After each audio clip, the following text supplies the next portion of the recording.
எல்லாருக்கும் வணக்கம். ஸ்கூல் காலேஜ்னு சொன்னாலே நம்ம எல்லாருக்கும் முதல்ல ஞாபகம் வருது எக்ஸாம்ஸ் தான் இல்லையா?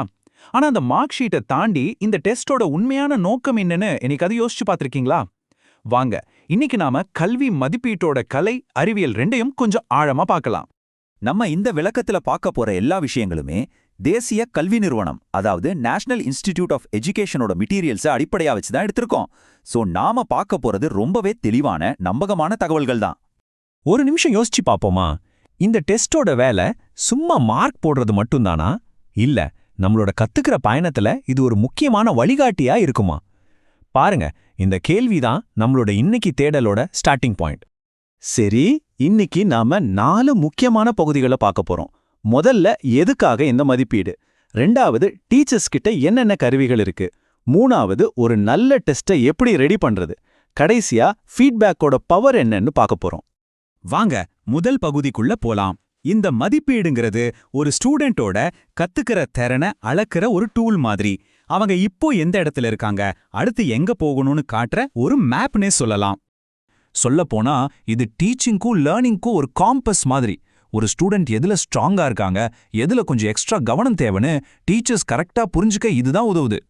சரி, வாங்க இப்போ டீச்சர்ஸோட அந்த கருவி பெட்டிக்குள்ள என்னதான் இருக்குன்னு எட்டி பார்ப்போம். நீங்க நினைக்கிற மாதிரி ஒரே ஒரு வகை மதிப்பீடு மட்டும் கிடையாது. ஒவ்வொரு கத்துக்கிற நோக்கத்துக்கும் ஒரு ஸ்பெஷலான டூல் இருக்கு.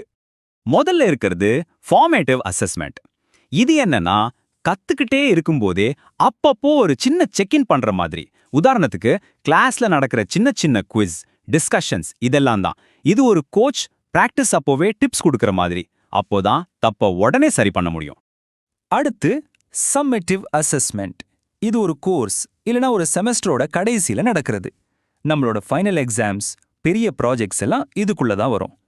இது ஒரு சாம்பியன்ஷிப் மேட்சோட ஃபைனல் ஸ்கோர் மாதிரி. மொத்தமா என்ன கத்துக்கிட்டோம்னு சொல்றது. இப்போ இந்த ஸ்லைட்ல இருக்கிற ஒப்பீட்டை நல்லா கவனிங்க. இது ரொம்ப முக்கியம். ஃபார்மேட்டிவ் அசஸ்மெண்ட்டுங்கிறது ஒரு மெடிக்கல் செக்அப் மாதிரி. நோய் வரதுக்கு முன்னாடியே இல்லனா ஆரம்பத்திலே கண்டுபிடிச்சி சரி பண்ண உதவுது. ஆனா சம்மேட்டிவ் அசஸ்மெண்ட் ஒரு போஸ்ட்மார்ட்டம் மாதிரி. எல்லாம் முடிஞ்சதுக்கு அப்புறம் என்ன நடந்துச்சுன்னு ரிப்போர்ட் கொடுக்குற மாதிரி தான். ஓகே, எப்போ ஒரு டெஸ்ட்டை வைக்கிறோம்னு பார்க்கறது ஒரு வகை. ஆனா இன்னொரு முக்கியமான விஷயம் இருக்கு. நாம எப்படி மார்க் போடுறோம், எதை வச்சு அளக்குறோம், இதுதான் மதிப்பீட்டோட நோக்கத்தையே மாற்றக்கூடிய ஒரு விஷயம். இதுல முதல்ல வர்றது கிரைட்டீரியன் ரெஃபரன்ஸ்ட் அசஸ்மெண்ட். சிம்பிளா சொல்லணும்னா, ஒரு குறிப்பிட்ட டாஸ்கை ஒருத்தரால செய்ய முடியுதா இல்லையான்னு பார்க்கறது. டிரைவிங் டெஸ்ட்ல பாஸ் பண்ணணும்னா 10க்கு 8 பாயிண்ட் எடுக்கணும்னு ஒரு ரூல் இருக்குல்ல, அதுதான் இது.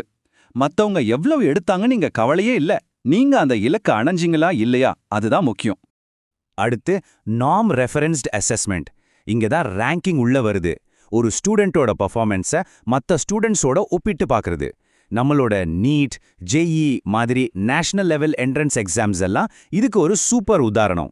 நீங்க மத்தவங்கள விட எவ்வளோ முன்னாடி இல்லனா பின்னாடி இருக்கீங்கன்னு சொல்றது தான் இதோட வேலை. எப்பவுமே டெஸ்ட்னா 4 ஆப்ஷன்ல ஒன்னு டிக் பண்றது மட்டும்தானா? இல்லவே இல்ல. நிஜ உலக திறன்களை அளக்க வேற சூப்பரான வழிகள் இருக்கு. உதாரணமா பர்ஃபார்மன்ஸ் அசஸ்மெண்ட், அதாவது ஒரு சயின்ஸ் எக்ஸ்பெரிமெண்ட்டை செஞ்சு காட்டுறது.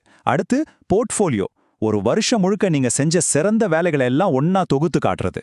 கடைசியா ஆத்தென்டிக் அசஸ்மெண்ட், நிஜ வாழ்க்கையில வர ஒரு பிரச்சனைக்கு தீர்வு கண்டுபிடிக்க சொல்றது.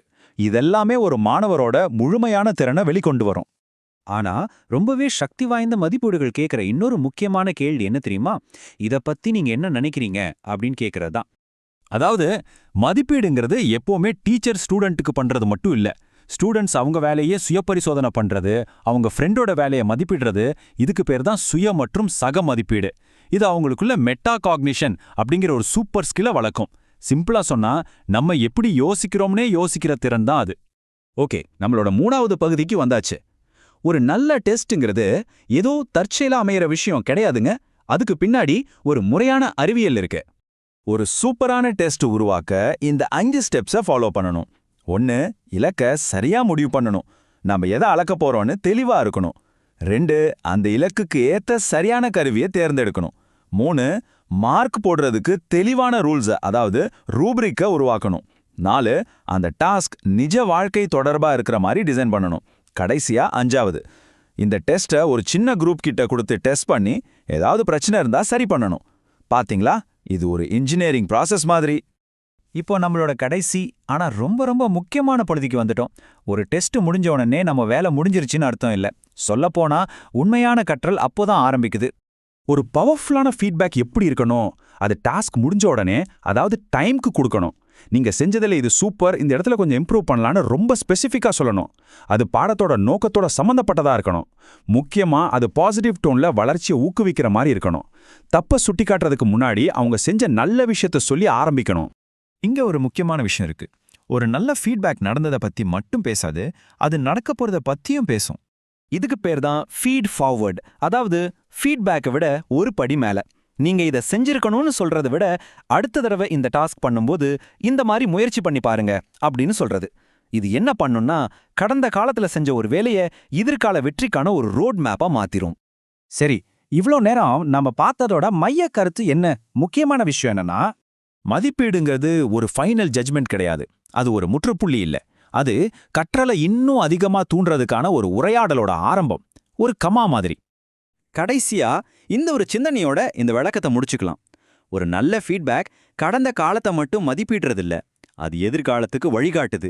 யோசிச்சு பாருங்க, மதிப்பீட்டோட உண்மையான சக்தியே அது நம்மளோட எதிர்காலத்தை எப்படி செதுக்குதுங்கிறதுல தான் இருக்கு.